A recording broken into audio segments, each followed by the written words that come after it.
Bhavatu Sahano Bhunaktu Saha Viryam Karavavai Tejasvina Vaditamastu Ma Vidvishavahai. Om Shanti Shanti Shanti. May the Divine Being look over us lovingly as a mother and father. May the Divine Being support and nourish us as a mother and father.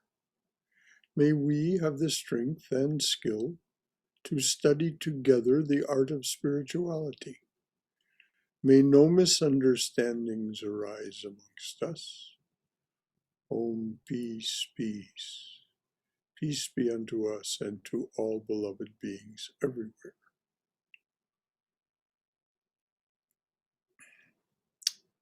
So we're reading and discussing Swami Vivekananda's talk on the cosmos that was delivered in November of 1896 in New York City. And the remark was made that his language in speaking to these educated Americans is less formal and his rhetoric is less structured. It's still completely logical and structured, but it's less formal, which makes it a little more accessible to us. So before we begin, are there any comments or questions based on what we've been reading so far in all of the chapters up through chapter 11, since this is our last class until September? Let's air anything that needs to be discussed or anything that you would like to offer from your own wisdom or your own experience about the ideas and momentum that the Swami has been building.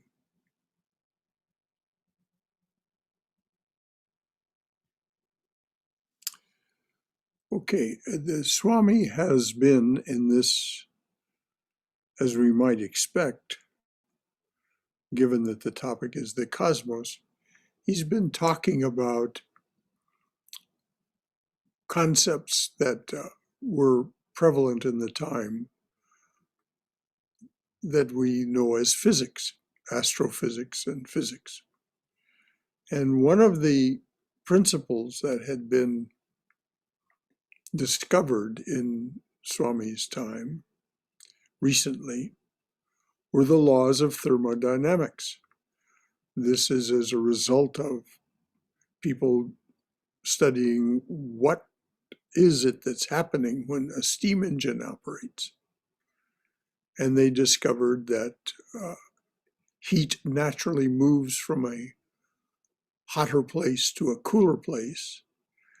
And in doing so, it can turn turbines and things and therefore perform work. So the Swami starts what we're going to read tonight. And I'm going to go back just a little from where we left off last time. And he's talking about the laws of thermodynamics. He says, there cannot be added in the economy of this universe one particle of matter or 1 foot-pound of force, nor can 1 particle of matter or 1 foot-pound of force be taken out. If that be the case, what is this intelligence? In other words, the intelligence that created what we experience as the cosmos and also these laws. If that be the case, what is this intelligence?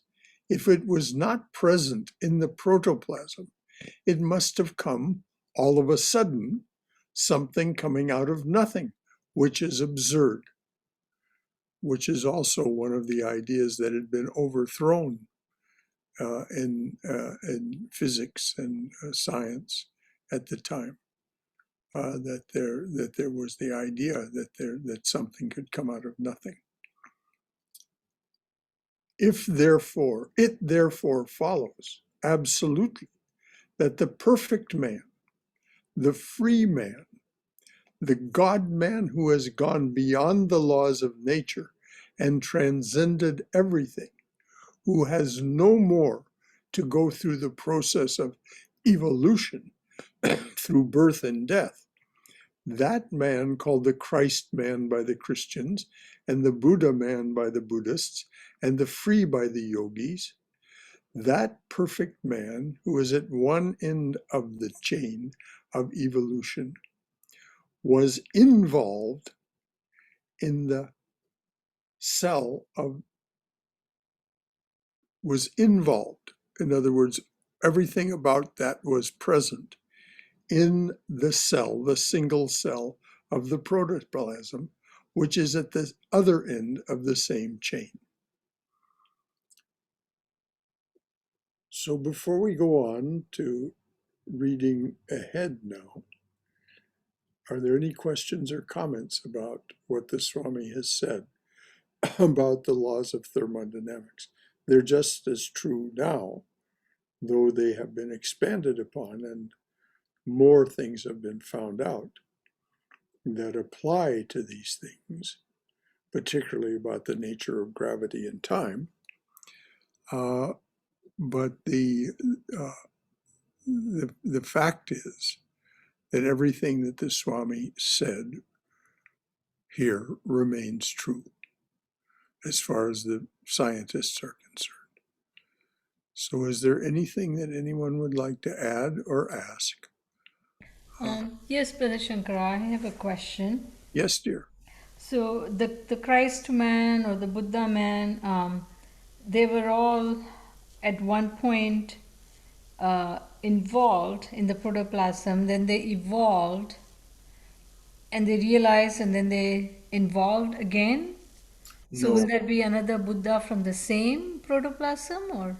Well, no, it isn't that each individual cell of the protoplasm becomes a Buddha man or a Christ man. It's just that that potential exists within the very first formation of a cell, a living presence. And so that's the beginning of the chain of evolution, but everything that is to be expressed, everything that is to be evolved, is the Swami is asserting, and this follows, it's a logical conclusion from the laws of thermodynamics and the laws of physics, that everything that is to be is contained in what was.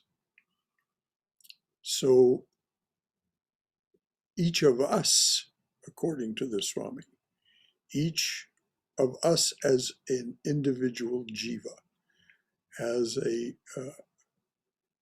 as an apparently separate being, is destined to evolve to this transcendent state, unless we do what is necessary to be for Mother to give us liberation.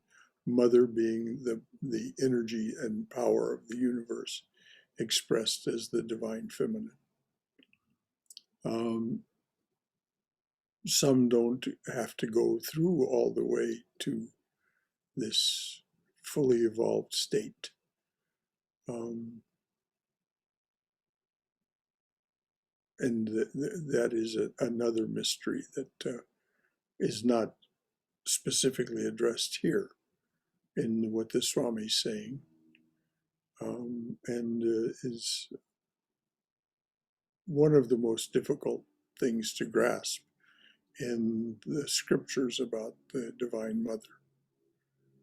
about what it is that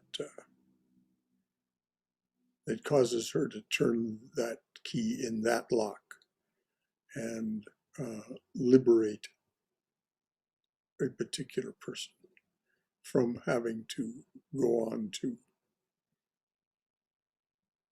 this transcendent state. Or it Thank, may be that in that last moment of their material existence, they do enter that transcendent state. That's so. Anything else, Swayam? no, Brother Shankara, that was very clear. Thank you. Anything else from anyone? Okay. The Swami says, applying the same reason to the whole universe, we see that intelligence must be the Lord of creation. That intelligence, which manifests as these transcendent individuals, must be the Lord of creation, the cause.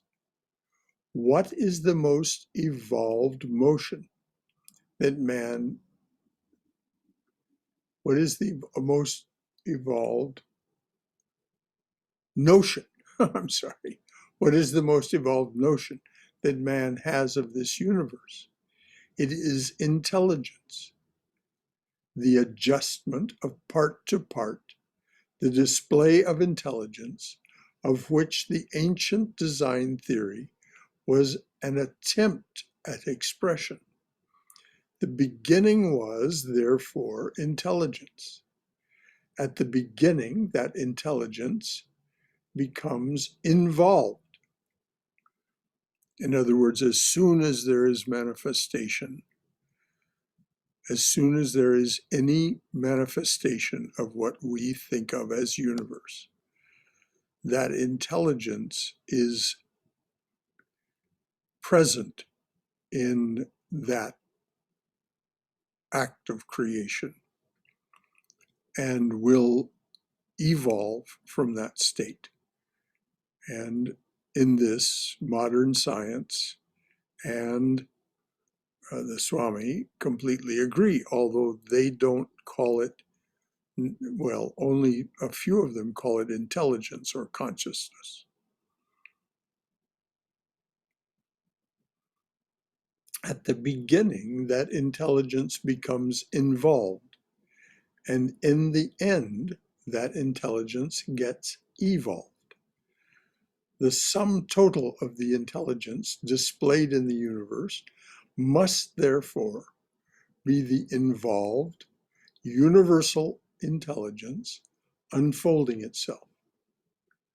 Now, let's make sure everybody's clear on what that means, because if we don't get that, then we're not going to understand what this Swami says next. He says, at the beginning, that intelligence, which is ever present,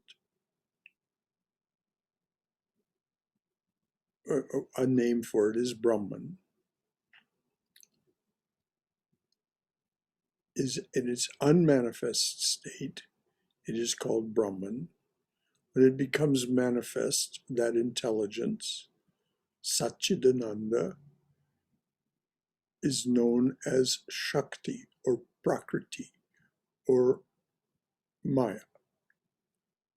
So at the beginning, that intelligence becomes involved. That is present in every particle and aspect of what it has begun. That's what's meant by the beginning. And in the end, that intelligence gets evolved.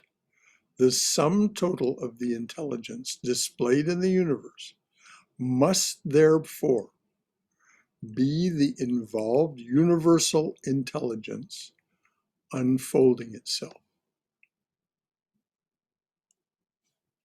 So anything else in the way of comments or questions about that principle? that it was there from the beginning, and all of what we've been seeing over the last 13.7 billion years, if the physicists are correct,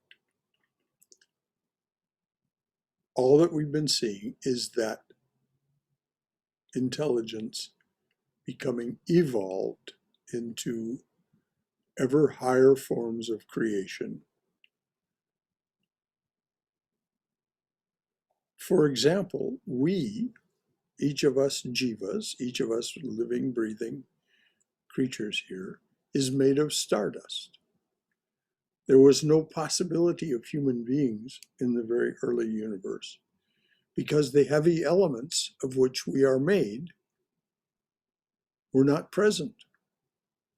They were evolved from the creation and then destruction of stars. And so in the destruction, the novas and supernovas of those stars was created the elements of which we were made. We are stardust.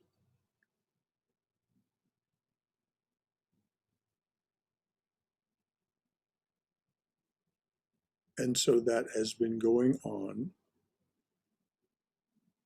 since the beginning, this evolution of that primal energy and primal intelligence into ever more complex and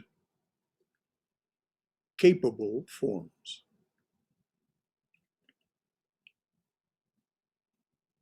Any other comments or questions?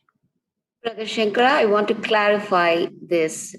That means we are all born with the universal intelligence, which is Brahman, Yes. right? Yes. And then that universal intelligence unfolds itself through our meditation practices and whatever we are doing to touch with that intelligence. That is what we call God, which is God within ourselves. So Is that what it is? what you mean to be saying apparently is that this our meditation practices and so on dispel any notion that we are anything other than this.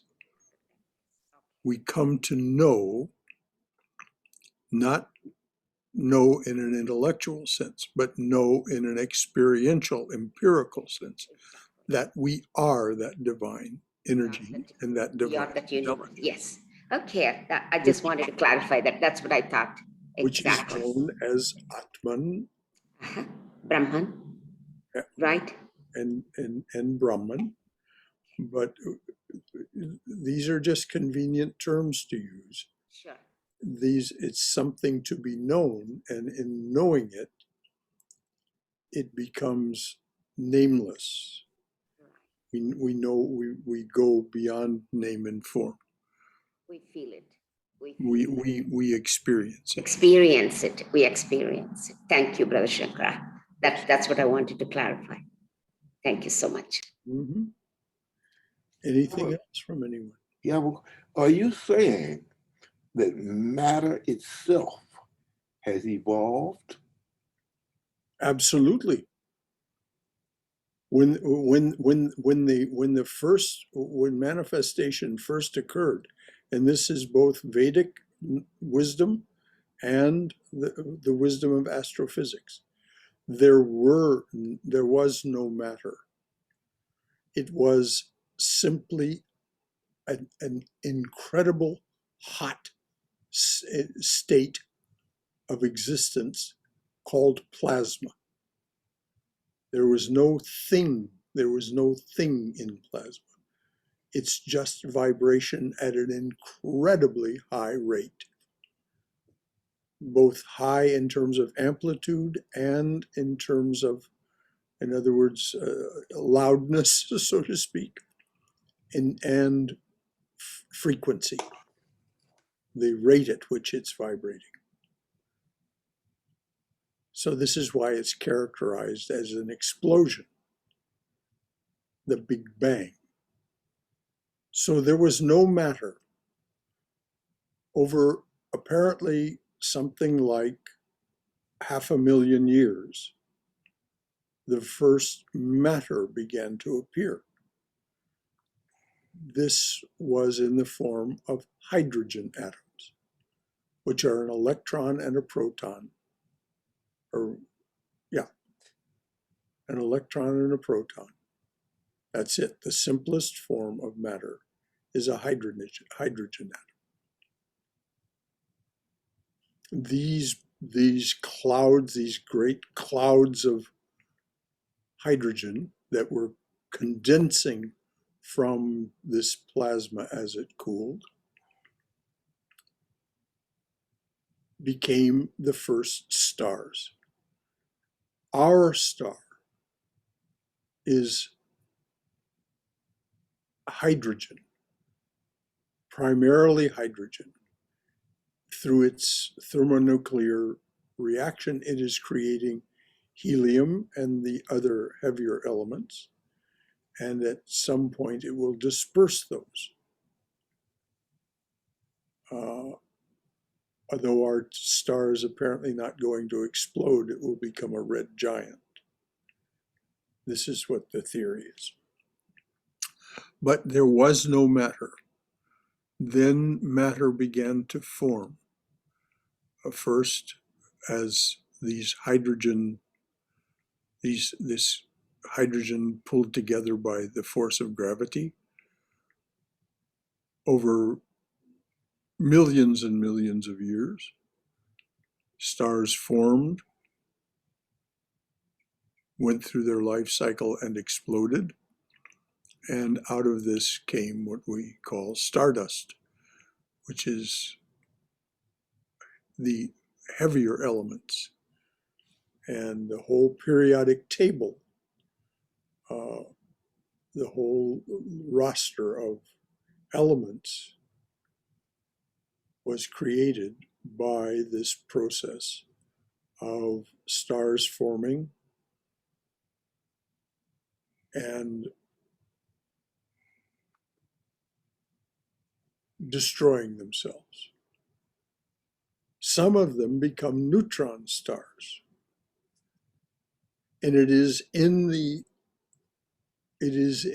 merger and unbelievably powerful explosion of two neutron stars merging that the heavy things like gold, silver, lead are created, these complex molecules. And one of the characteristics of these molecules is they are less prone to degrading, less prone to corrosion, so to speak.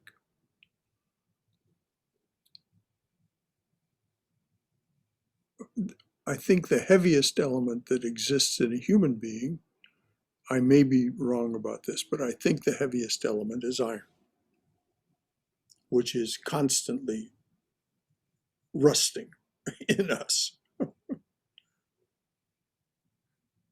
So does that answer your question, Robert? Yes. Okay.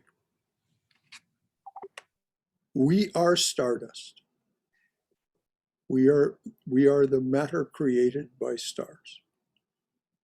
And we are a very evolved form of that intelligence manifesting itself as complexity and specialization. A human being is a very complex and very specialized collection of intelligence and energy and matter. Anything else from anyone? This is good. This is exactly the clarification we should get before we move on. Brother Shankara, I saw that movie, Everything and Nothing, and Yes. Yeah, and that's what it is about. Yes. Talks about this quantum length. So that's good. I have a question around what. Whoa, Somesh, turn yourself down a little bit. Okay. Your volume is very high. Okay. How about now? The lower yet, please. I'm going to go a little far. Uh, It's so loud that it distorts. okay. How about now? That now we're beginning to be able to understand you. It's back off from the microphone a little bit. All right. Is this okay? That's much better. Okay. Sorry about that. Well, it was just very hard to understand you in the beginning.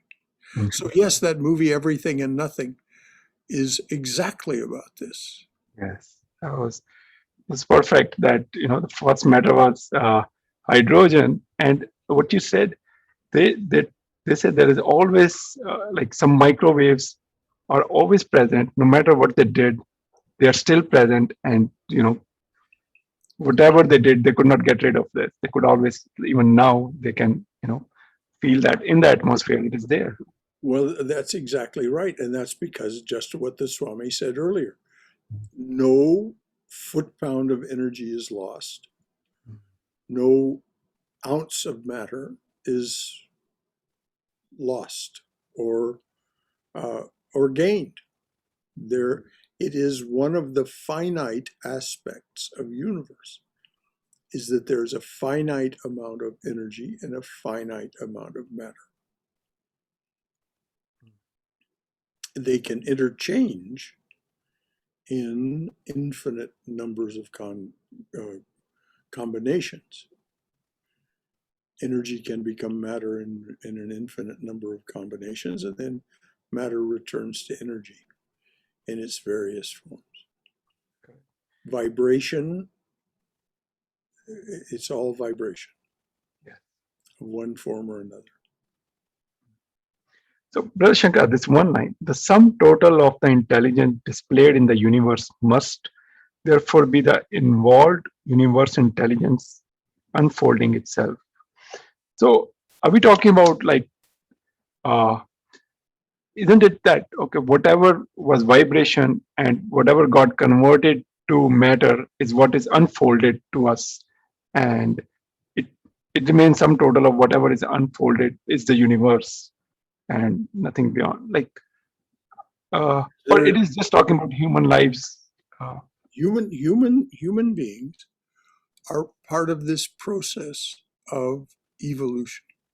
Mm. As physical beings, that is material beings, we have been around for maybe 2 million years. There's the scientists are still debating this.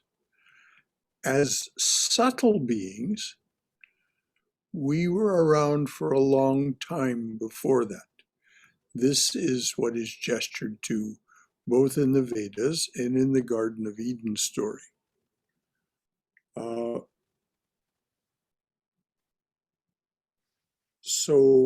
And it may be that we are returning in the Satyug to this ethereal state of not being physically manifest, but only subtly manifest. This is one way that Satyug is explained. And that's why life is so easy, because you don't need to eat, you don't need any place to live, you don't have to work. But that easiness, that lack of suffering in the sense of material suffering, doesn't give much motivation to transcend that subtle state and become free. There's not much motivation for liberation, which is one of the reasons, it's one explanation for why Sri Ramakrishna, Holy Mother, came to give us the opportunity for liberation, so that we don't become part of Satyug. Brother Shankara, Yes, dear. I'm a bit confused now. So, in the subtle state, if there is no suffering, Now, what's the difference between that and the freedom? It isn't that there's no suffering, dear. There's no material suffering. Psychic suffering and spiritual suffering are different than in other words, our subtle state is comprised of our psychic body and our spiritual body, causal body. This is the soul as defined by the Judeo-Christians. Liberation is being beyond name and form entirely. Full liberation. There's the moksha, the jivan mukta, of no longer being required to take a human form. And then there's full liberation, or kaivalya, which is independence of all, including name and form.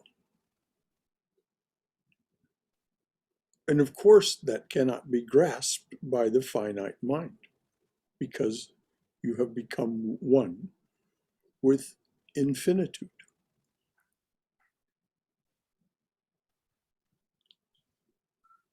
So, is there liberation not possible from a subtle state? Of course, it's possible. It's just that great inconceivable penances are required.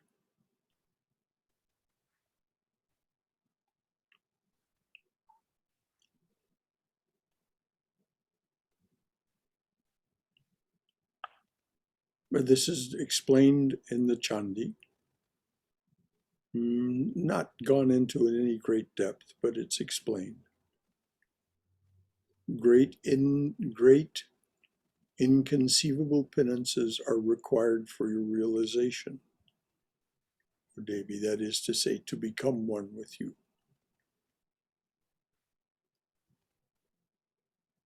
And it means that you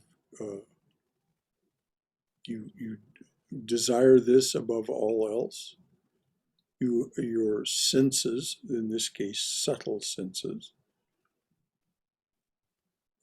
the subtle senses are behind our gross senses. The subtle senses are well restrained, and you have shed all the blemishes, that is to say, the 8 fetters.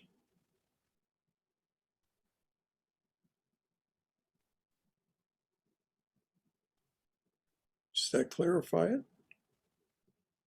Yes, Brother Shankara. I mean, if it doesn't, then go on ahead, dear, because I'm sure if you're questioning it, others must be as well. I think it's clear now. I will do more manana on it. Okay, good. That's exactly the thing to do.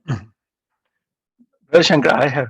So, hasn't the settled body always been there, or that also became evolved after, like millennia or whatever? The subtle body has not always been there. The subtle body was quite deliberately created by Ahamkara, the eye maker.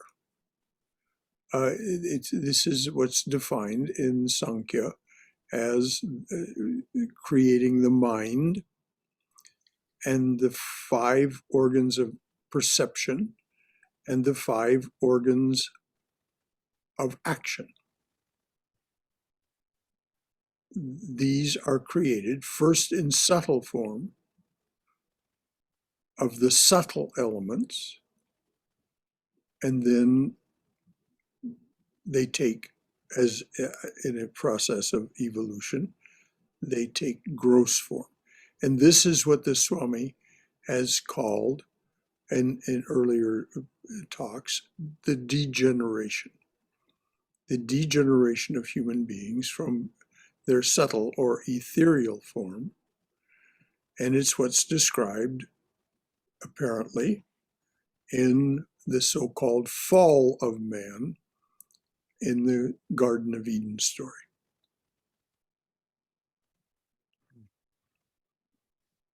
We desired to experience duality in its material form. We, as the divine being, manifest as these subtle beings, desired to experience duality in its gross form. This is the degradation.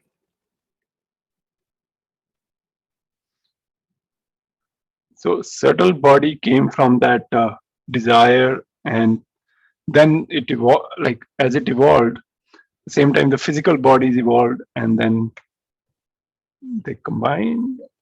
Uh, How do, did the yeah? do you have a copy of Swami Vivekananda, Swami Prabhavananda's Bhagavad Gita? No, I don't. Okay.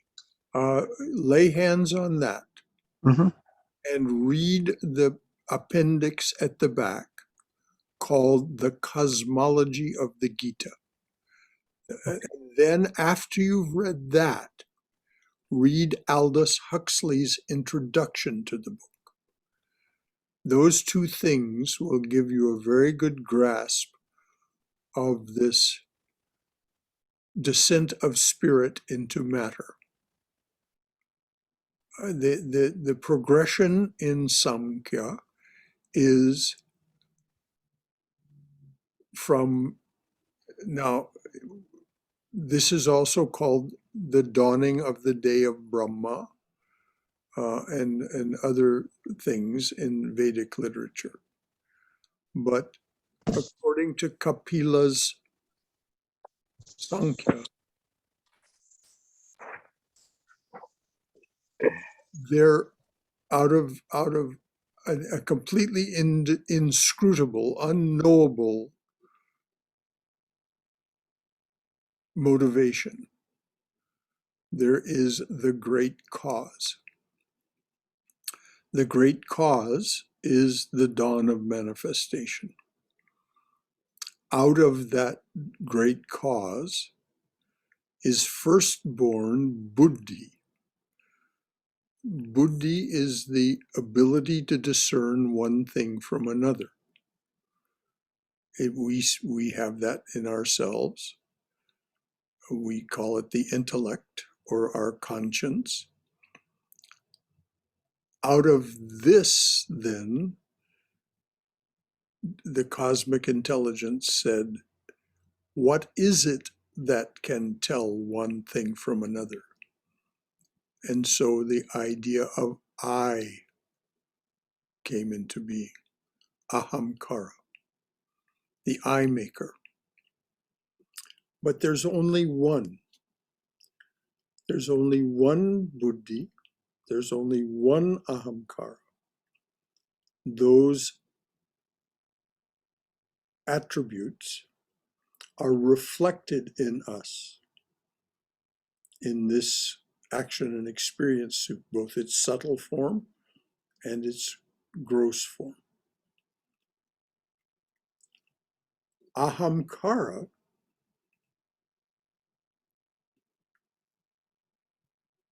then creates the gunas, and out of the gunas arise quite naturally, apparently, quite spontaneously and naturally.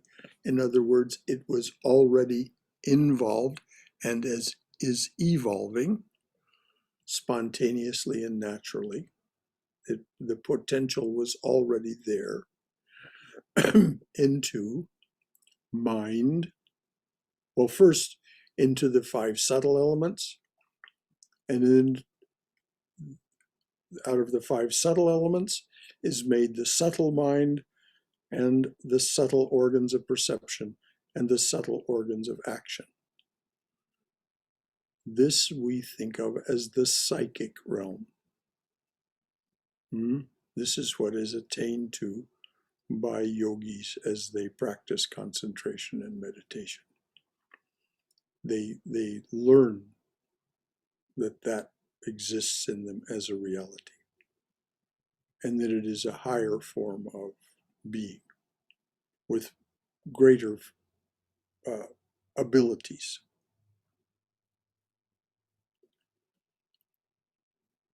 But in terms of the involved becoming evolved, now the subtle elements, earth, air, fire, water, ether, those subtle elements become gross elements. And out of the gross elements, and this is a matter of, so to speak, condensation, cooling, lower forms of vibration. Out of them are born the gross mind and the gross organs of perception and action. And now we have all 24 cosmic principles of Samkhya. This was an explanation by the sage Kapila. And of course, it's far more complex than that, just as physics is far more complex than what you saw in Everything and Nothing. This that I gave was just a very brief summary, and it's a summary of what's in that appendix, and then in Aldous Huxley's introduction to Bhagavad Gita, using that as a frame of reference. Does all that make sense? Not 100%, but I think I need to read it. And like you said, it's a very condensed form of the details. Yes, but do read, do get your hands on a copy of Swami Prabhavananda's Bhagavad Gita. First read that appendix, The Cosmology of the Gita. Then read Aldous Huxley's introduction. Then read the Gita itself. And it will make very great sense to you what Krishna says, particularly in chapters 2 through 6, where he essentially explains the whole shooting match right there.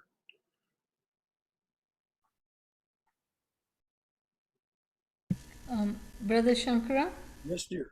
the 8 fetters had come up in answer to my earlier question, so I quickly Googled. In chapter 11 of Gospel, the 8 fetters are listed as shame, hatred, fear, caste, lineage, good conduct, grief, and secretiveness.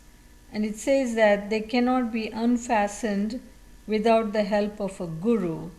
So, is repetition of mantra one of the ways in which they can be unfastened? Yes. But this idea of guru, don't be deceived into thinking it must be a physical human being. It is optimum for us to have a physical human being guru, particularly if they're qualified, as the Ramakrishna order swamis are qualified. Otherwise, they're not given that commission. But if you remember the story of, I may say his name wrong, Advahuta, he had 24 teachers. 24 teachers. He was sent with a small herd of sickly cows by his mentor, his teacher. And the teacher said, take this small herd of sickly cows and return to me when you have 1,000 healthy cows. And so this is the story of Advahuta and the 24 teachers that he has. So we are to be constantly on the alert. This is one of the meanings of that story, constantly on the alert for the teachers that appear to us. Thank you. One of Advaita's teachers was a kite, a kind of bird, a bird of prey. Uh, the kite, which is capable of fishing, catches a fish and flies up, intending to take the fish home to its nest and eat it. But no sooner than he catches the fish and flies up than he's surrounded by this host of crows, and they will not let him alone until he releases the fish. As soon as he drops the fish, the crows all go after the fish and leave him entirely alone. Sri Ramakrishna uses this parable in the gospel to help us understand renunciation.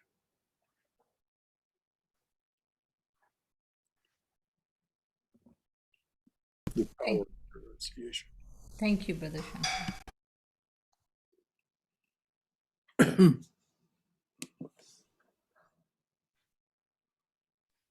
Whenever I hear the story, the thought crosses my mind, well, what's the kite going to eat now?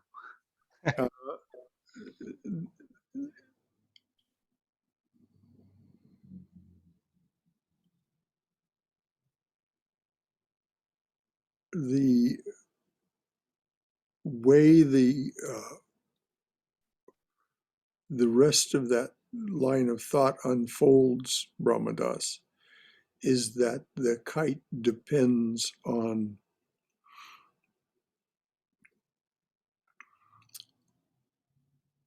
providence for its food. But all of these kinds of metaphors we have to understand, and we must understand. They are limited in their ability to communicate. Language is limited in its ability to communicate. So it's a very legitimate question you ask. But it isn't contained within that metaphor. The answer is not contained within that metaphor. So yes, oh my goodness. John, I'm in class right now. May I call you back? You'll call me tomorrow? Yeah, that's what's going on. Okay. And I'm at a college reunion up in Maryland. So, but I will get with you. I'll be back, by the end of the weekend. We'll get it done. Okay. Very good, John. Thank you. Thank you. Bye-bye. Bye. Sorry, folks. That's an exterminator who needs to come and rid the place of fleas.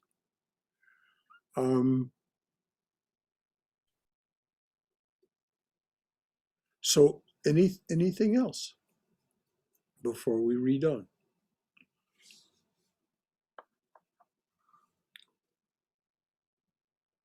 Okay.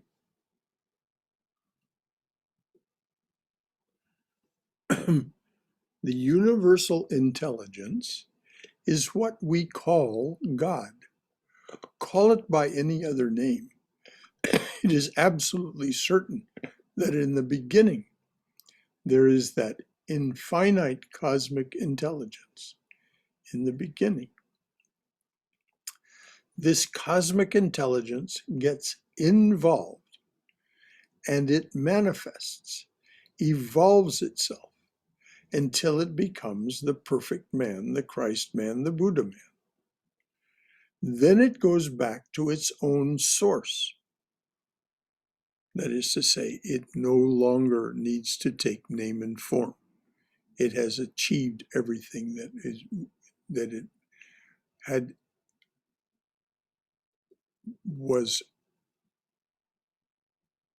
manifested to do. Then it goes back to its own source. That is why all the scriptures say, in him we live and move and have our being. That's Christian, of course. It's St. Paul. In him we live and move and have our being. That is why all the scriptures preach that we come from God and go back to God. Do not be frightened by theological terms. If terms frighten you, you are not fit to be philosophers. This cosmic intelligence is what the theologians call God. I have been asked many times, why do you use that old word God? Because it is the best word for our purpose. You cannot find a better word than that, because all the hopes, aspirations, and happiness of humanity have been centered in that word. It is impossible now to change the word. Words like these were first coined by great saints who realized their import and understood their meaning. But as they become current in society, ignorant people take these words and the result is that they lose their spirit and glory, which is what's meant by taking the name of God in vain. Ignorant people take these words, and the result is that they lose their spirit and glory. The word God has been used from time immemorial, and the idea of this cosmic intelligence and all that is great and holy is associated with it. Do you mean to say that because some fools say that it is not all right, we should throw it away? Another man may come and say, take my word, and another again, take my word. So there will be no end to foolish words. Use the old word. Only use it in the true spirit. Cleanse it of its superstition and realize fully what this great ancient word means. If you understand the power of the laws of association, you will know that these words are associated with innumerable majestic and powerful ideas. They have been used and worshipped by millions of human souls and associated by them with all that is highest and best, all that is rational, all that is lovable, and all that is great and grand in human nature. And they come as suggestions of these associations and cannot be given up. If I tried to express all these by only telling you that God created the universe, it would have conveyed no meaning to you. Yea, after all this struggle, we have come back to him, the ancient and supreme one. We now see that all the various forms of cosmic energy, such as matter, thought, force, intelligence, and so forth, are simply the manifestations of that cosmic intelligence, or as we shall call it henceforth, the Supreme Lord.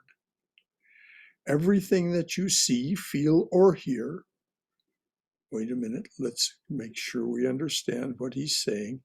Everything that you see, feel, or hear, the whole universe is his creation, or to be a little more accurate, is his projection, or to be still more accurate, is the Lord himself. It is he who is shining as the sun and the stars. He is the Mother Earth. He is the ocean himself. He comes as gentle showers. He is the gentle air that we breathe and breathe in, and he is the gentle air that we breathe in, and he it is who is working as force in the body. He is the speech that is uttered. He is the man who is talking. As it's said in our evening prayer, speech cannot hold thee nor mind. Yet without thee we think not nor speak. He is the speech that is uttered. He is the man that is talking. He is the audience that is here. He is the platform on which I stand.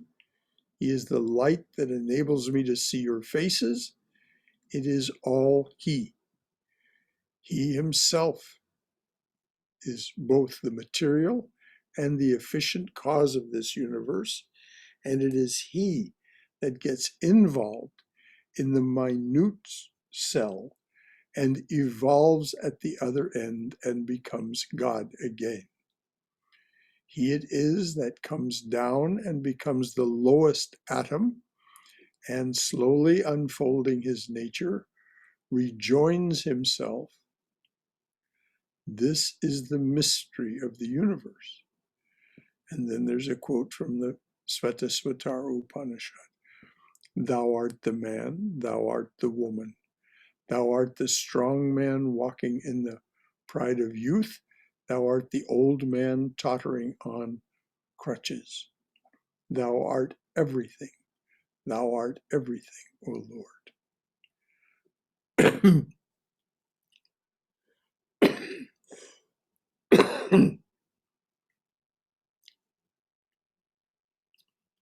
This is the only solution of the cosmos that satisfies the human intellect. In one word, we are born of him, we live in him, and unto him we return.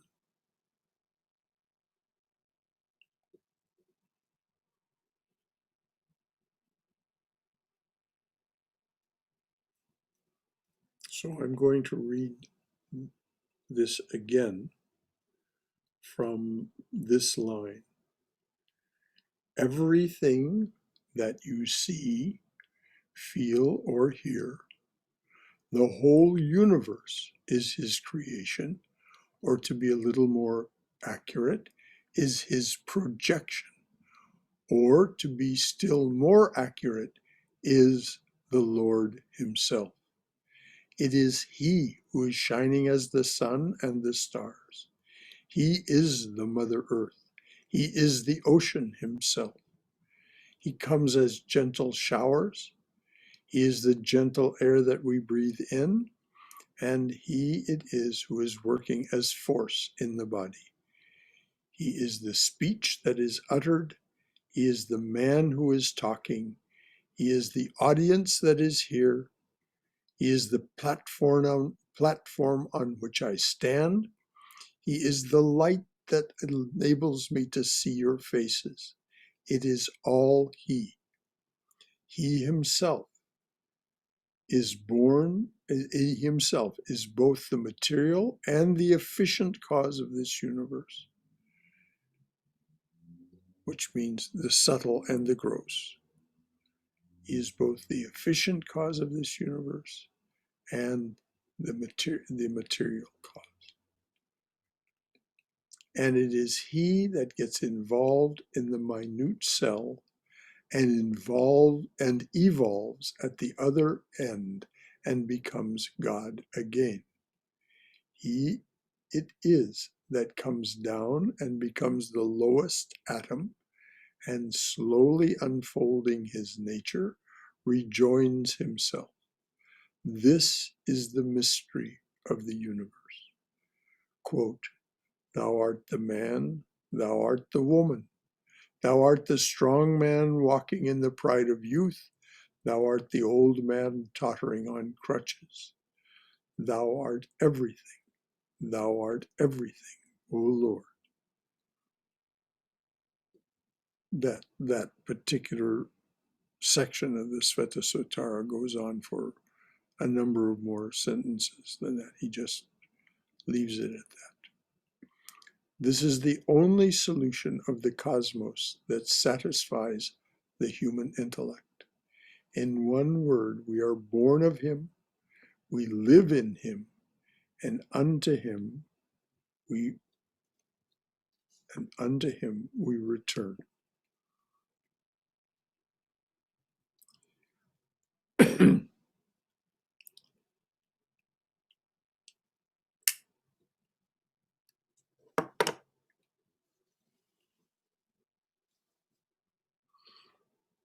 So that's the end of chapter 11.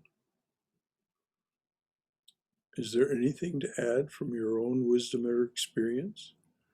Or any question you'd like to ask for clarification or just for the fun of it?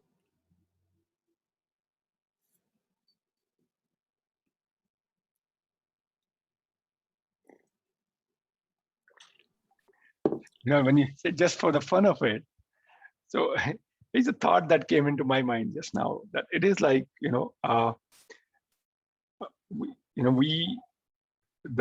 like Brahman, it created a buddhi or intelligence, intellect. And then intellect has deceived us to see ourselves as just this life, or, as I. Oh, nobody deceived you. You deceived yourself. Yes, or I deceived myself. You Yes, did it on purpose I did it on purpose. Correct. so that we could do this together. And I That's was why thinking, I said for the fun of it. yeah, for the fun of it. And I was thinking, it's like, if we create a machine, which is like an armor that we wear, and then armor becomes powerful, that that we decide to identify ourselves as armor rather than this body. It's the same thing happened to us. Yes. That's just that. And I'm glad you're laughing so much because, we are a bit comical, really. Yes. We are, this is why some of the greatest of the saints have been very comical in their writings. These saints that are collected in the love poems from God, sometimes they're very funny, and sometimes they just recognize the limits of of this mind that we have, this intellect. For example, Kabir says, who is this person that can go to the marketplace and shop and then come home and take care of his family, and that some people call Kabir? And his answer to his own question, I don't have the slightest idea. Because if we get honest with ourselves, how can we have any conception of the infinite being that we truly are? It won't fit in our minds. We really don't know. But, we have our coping mechanisms, and so,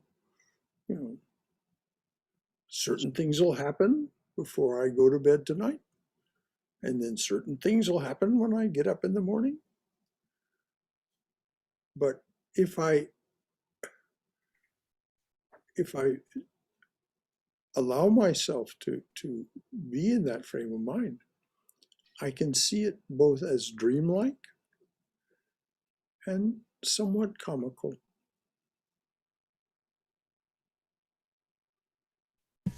Brother Shankara, Yes, dear. sometimes I think we or I cannot even grasp the finite being that I am.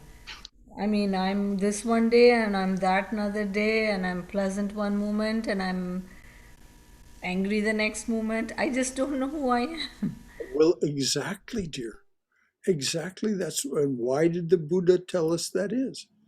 Because you're not the same person moment to moment.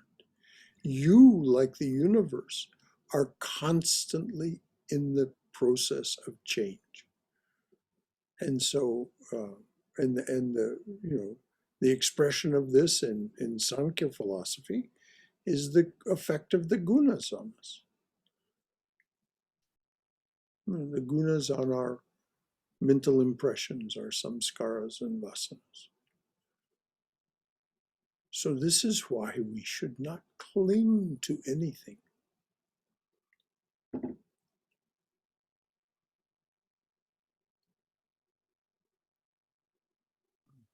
Certainly, we should not cling to our ideas of ourselves, our upadhis,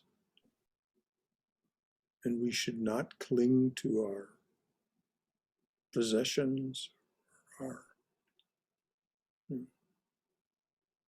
see them as things that we hold in trust. Anything else from anyone?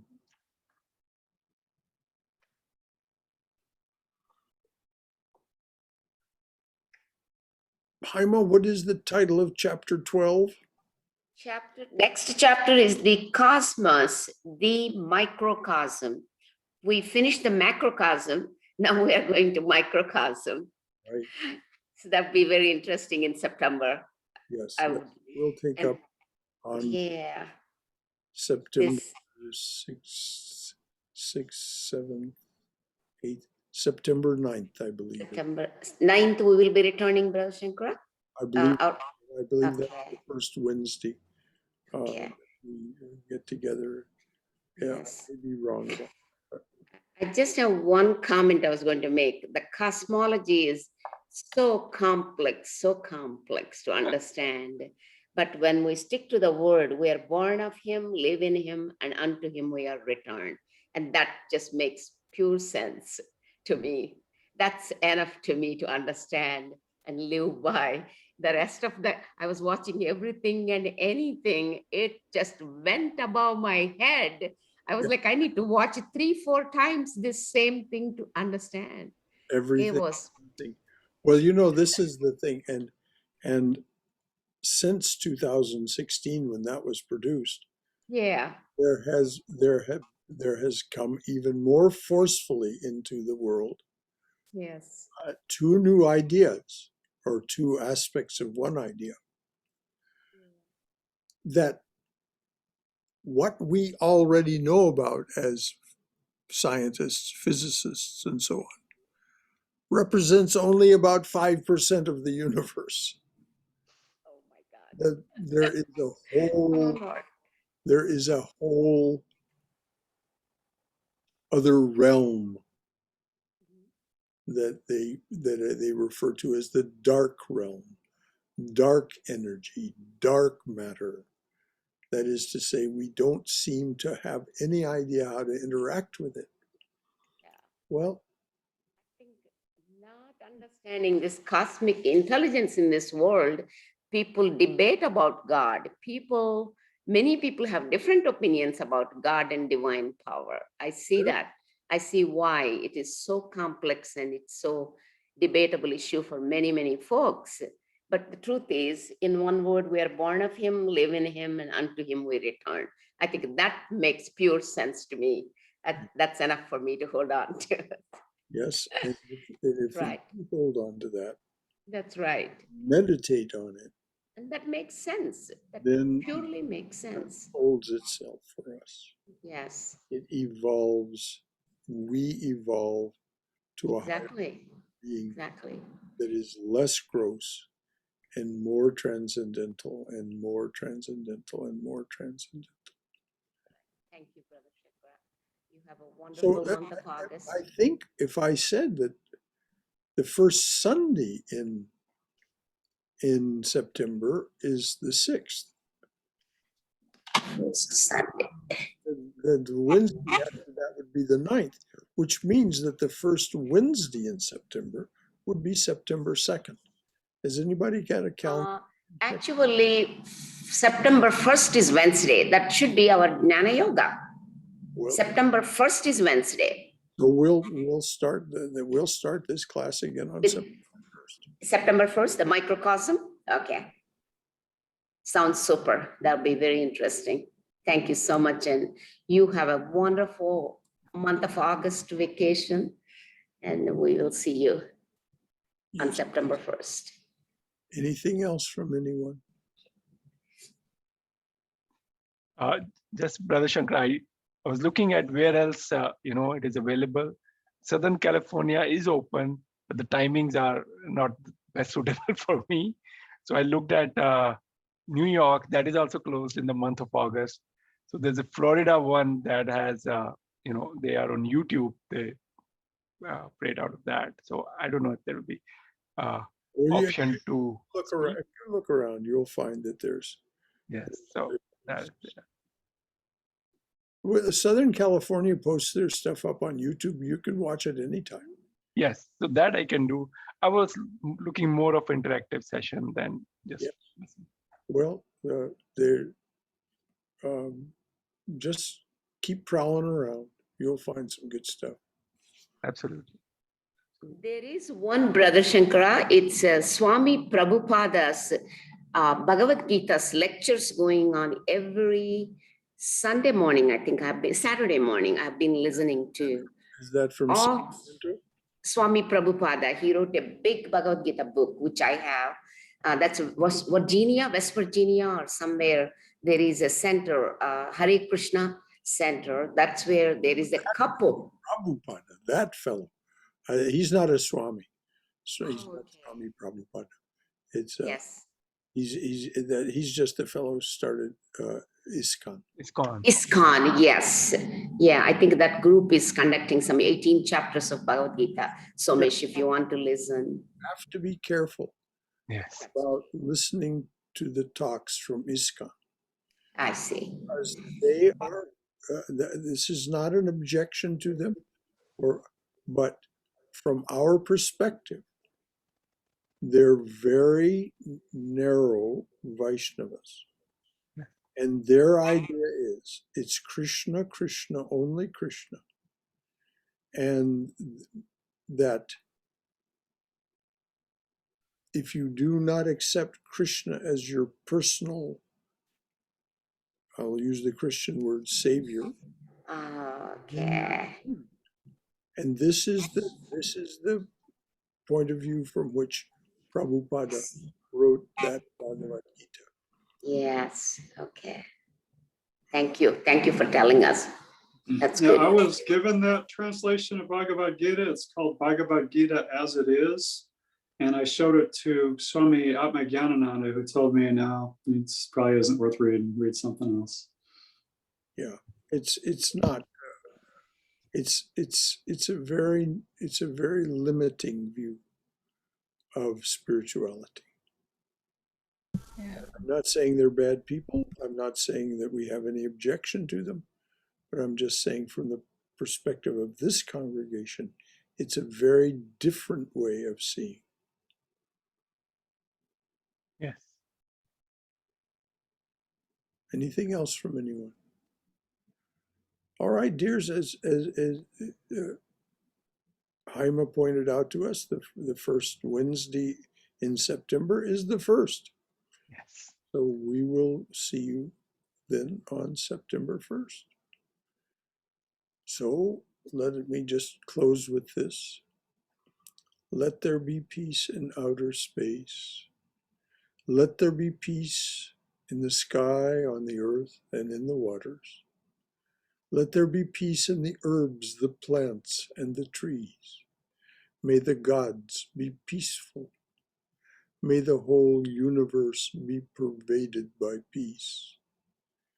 Let that infinite universal peace prevail throughout my being. Om Shanti, Shanti, Shanti. Peace, peace, peace be unto us and to all beloved beings everywhere. Jai Shri Guru Maharaj Ji Ki Jai. Durga, Durga, Durga. May you be safe. May you be healthy. May you be cheerful. May you have peace of mind. May you go forward in the loving and protective embrace of the Divine Being as our Mother and Father. The last opportunity we'll have to get together, if you so desire, is this coming Saturday. We'll have a class on Saturday, which is the last day of July. We'll study Swami Prabhupananda's Realizing God. So good night, everyone. Good night. Thank you. Thank you. Good night, everybody. Good Good night, night. Brother Good Shankar. night. Good night.